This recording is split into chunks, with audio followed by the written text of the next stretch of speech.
Christina, first of all, congratulations on your Athena Award. That's quite an accomplishment.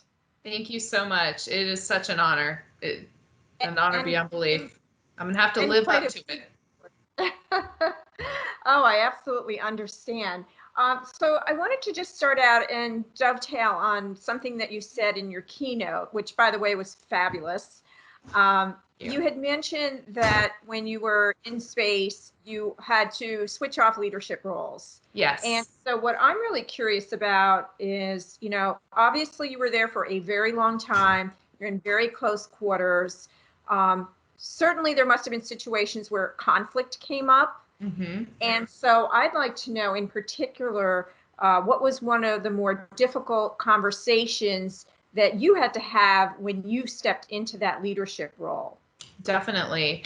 I would say that when I stepped into the leadership role, I had to sort of establish some of our norms on board the space station. And a lot of that is how we're going to go about doing our operations that aren't defined by the ground, kind of the stuff that we have ownership of on board the space station.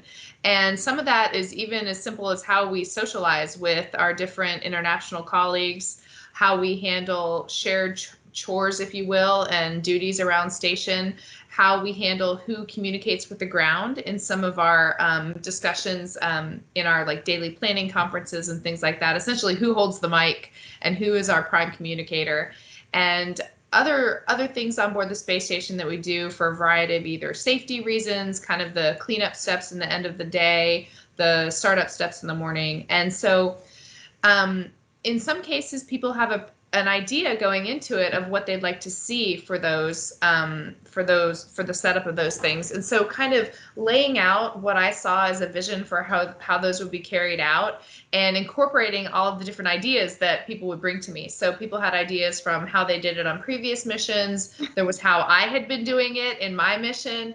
And to try and put together a good plan that worked for the personalities that I had on board. And one instance of that I really had to learn from, that I took away as something I learned on the mission and in that leadership role, was to have to be adaptable to especially the personalities, especially when you're leading a high performance team of peers. Essentially, you really have to take into account their different styles. And my team was very motivated by a sense of duty.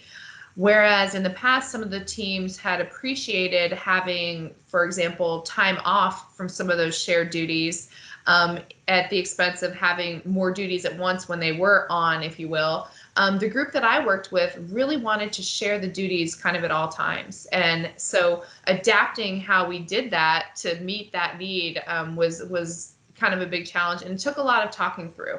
So kind of explaining the long game that eventually it would all be equally shared duties, but that it was okay to not be sharing in it based on the system we had set up. So things like that, making sure that everyone felt like they were contributing their part, and felt like they were fulfilling their duties, was a big part of the conversations that we had in the beginning.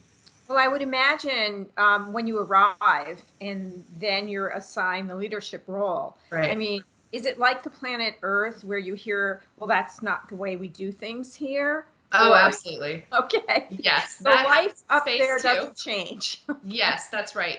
One thing I do appreciate though is NASA does rely quite a bit on training that we call expeditionary behavior skills. And those skills are things like leadership, followership, communication, group living, self-care, team care, and things that allow us to really be open and have a common language for talking about and communicating about a lot of those things. So, whereas yes, we might encounter those situations, we've also been equipped with a lot of tools to be able to work through those situations. And it's been actually a very important and stressed part of our training to have good skills in those areas. So we actually give it the justice it deserves. And as a result, you see people really focused on being their best up there and working through those things. And kind of we pre-brief that, yes, there's going to be expectations and how we did it and things like that. But that it's important to work through that, to be a good follower and respect the wishes of the leader, and as a leader to take into account the wishes of the team.